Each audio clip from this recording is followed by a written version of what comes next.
So good afternoon everybody. Myself आचार्य विश्वन। चेतना के लक्ष्य के बारे में मैं बात कर रहा था आपसे। तो इसमें मैंने कहा था कि चेतना का लक्ष्य अनुभव प्राप्त करना है और अपने स्तर को बढ़ाना है।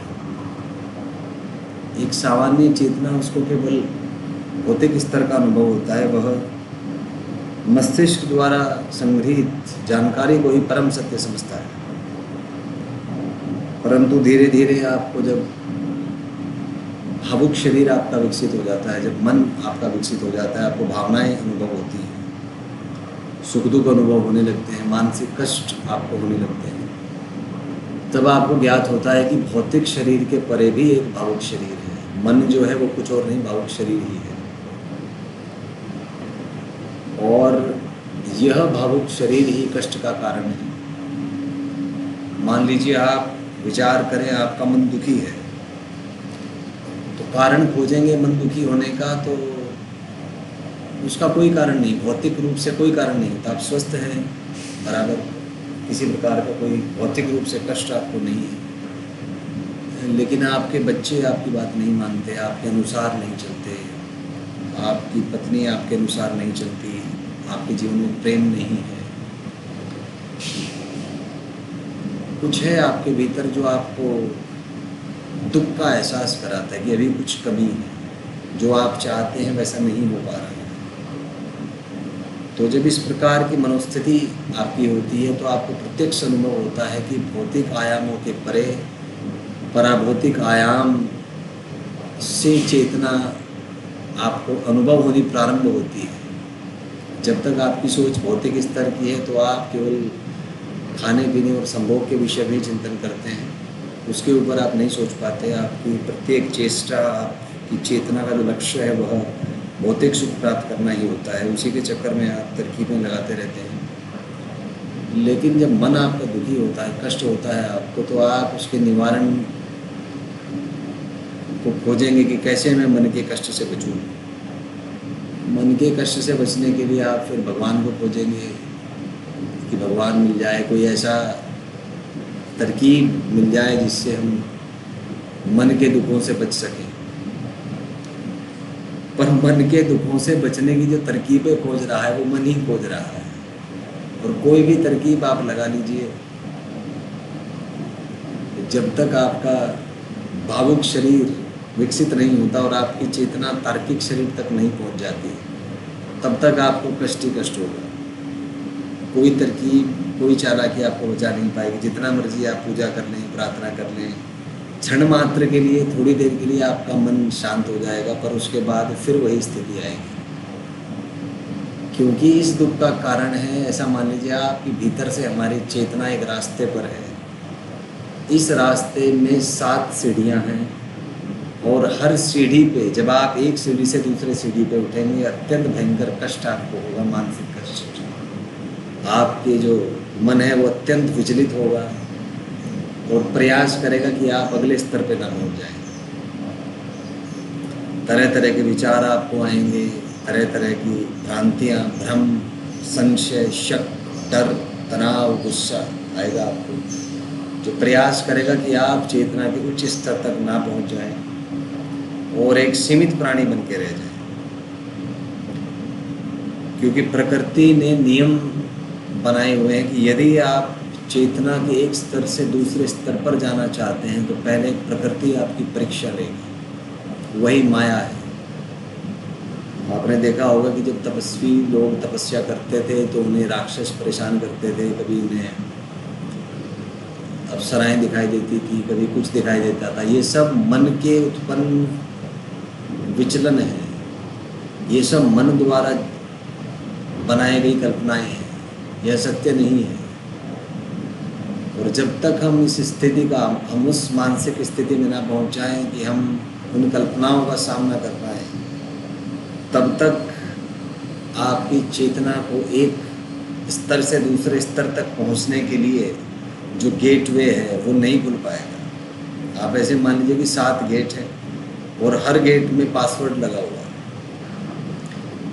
तो वो पासवर्ड आपको तब प्राप्त होगा जब आप नकारात्मक शक्तियों से संघर्ष करेंगे, उनसे जीत प्राप्त करेंगे और ठहरेंगे उस स्थिति में। उस परम दुख की स्थिति में यदि आप साक्षी भाव में रह पाए तो आपको एक गेट से दूसरे गेट तक जाने का जो पासवर्ड है वो मिल जाएगा।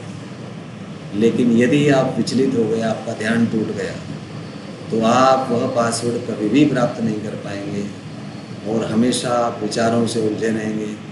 आपका मन हमेशा कल्पनाओं में उलझा रहेगा, लेकिन आप ये नहीं समझ पाएंगे कि एक स्तर से दूसरे स्तर तक जब भी आप पहुंचेंगे तभी आपको मानसिक कष्ट होगा। और उस स्तर से पहुंचने के लिए आपको ऊर्जा की आवश्यकता पड़ेगी, और ऊर्जा संग्रहित करने का उपाय है ध्यान, क्योंकि कोई दूसरा उपाय नहीं है ऊर्जा संग्रहित करने का। आप सोचें, हमें सोना क्यों पड़ता है, थकान क्यों होती है, सोने में ऐसा क्या हो जाता है? तो आपको अनुभव होगा कि सोते समय हम कहीं चले जाते हैं, चेतना के परे कहीं चले जाते हैं, भौतिकता के परे कहीं चले जाते हैं, काल्पनिक युग में, कल्पनाओं के युग में, भावनाओं की दुनिया में, जहाँ पर हमें कुछ अनुभव होते हैं और जिससे कुछ शक्ति हमें प्राप्त होती है, जिससे हमारी थकान मिट जाती है, हमें अच्छा अनुभव होता है, हम दोबारा से अपना कार्य भली प्रकार से कर सकते हैं। तो यह एक सामान्य सी बात है, इसको आप अनुभव कर सकते हैं। यदि किसी व्यक्ति को 3 दिन तक सोने ना दिया जाए तो वह ये बताने में सक्षम नहीं होगा कि ये जो मेरे सामने घटनाएं हो रही हैं ये सत्य है या कल्पनाएं हैं, सपना है। तो वास्तविकता और कल्पनाओं के बीच की जो दूरी है वो मिट जाएगी। उस व्यक्ति को यह पता नहीं होगा कि मैं जो बोल रहा हूँ ये वास्तविकता में है या केवल मेरी कल्पनाएं हैं। क्योंकि सत्य जानने के लिए हमें भौतिकता से परे सोचना पड़ेगा। इस विषय पे एक कहानी मुझे याद है छोटी सी। एक बार एक मनुष्य ने सपना देखा कि वह तितली बन गया है और फूलों पर मंडरा रहा है, फूलों के बगीचे में मंडरा रहा है। अगले दिन वो उठा तो बड़ा परेशान रहा। किसी ने पूछा भाई क्या समस्या है, तो उसने बताया यार मैंने कल सपना देखा। तो उन्होंने पूछा कि तो उसमें समस्या क्या है? तो उसने कहा कि समस्या ये है कि मैं सोच में पड़ गया हूँ कि मैं इंसान हूँ जिसने सपना देखा कि मैं तितली बन गया, या मैं तितली हूँ जो सपना देख रही है कि मैं इंसान बन गया। मतलब सोने से पहले की दुनिया वास्तविक है कि सोने के बाद की दुनिया वास्तविक है? क्योंकि यह भी एक सत्य है कि सपने में हमें पता नहीं लगता कि हम सपना देख रहे हैं। आपका मस्तिष्क जानकारी आपको इस प्रकार से देता है कि वह आपको सत्य प्रतीत होती है, मतलब उससे अनुभव आपका जुड़ा होता है, क्योंकि सत्य और असत्य का पता अनुभव से चलता है। कोई चीज़ वास्तविकता में है इसका पता आपको लगेगा, उससे अनुभव आपको क्या प्राप्त होगा, यही सत्य है। न्यूरोलॉजिकल लैंग्वेज में बात करें तो स्टिमुलस रिस्पॉन्स का फंडा है कि अगर किसी स्टिमुलस से आप रिस्पॉन्ड करते हैं तो वह स्टिमुलस सत्य है। परंतु इसमें अपवाद भी है। मान लीजिए सोते हुए आपने सपना देखा कि आप छत से गिर गए, तो आपका ब्रेन वैसे ही रिएक्ट करेगा जैसे आप वास्तविक स्थिति में रिएक्ट करेंगे। अगली चीज़ आपने वर्चुअल रियलिटी के बारे में सुना होगा, VR के, जिसमें एक चश्मा आपको लगाया जाता है और 360 डिग्री के वीडियोस दिखाए जाते हैं और आपका ब्रेन आपको यह दिखाएगा कि यह घटना सत्य है, आप किसी पहाड़ पर हैं, जबकि हकीकत में आप ज़मीन पर होते हैं। तो कहने का तात्पर्य यह है कि आपका मस्तिष्क जो आपको दिखाता है, जो जानकारियाँ आपको देता है, वह जानकारियाँ भ्रामक भी हो सकती हैं, असत्य भी हो सकती हैं, परंतु आपका ब्रेन उसको सत्य मानेगा। और ये अंतर करना मुश्किल हो जाता है कि सत्य क्या है और असत्य क्या है।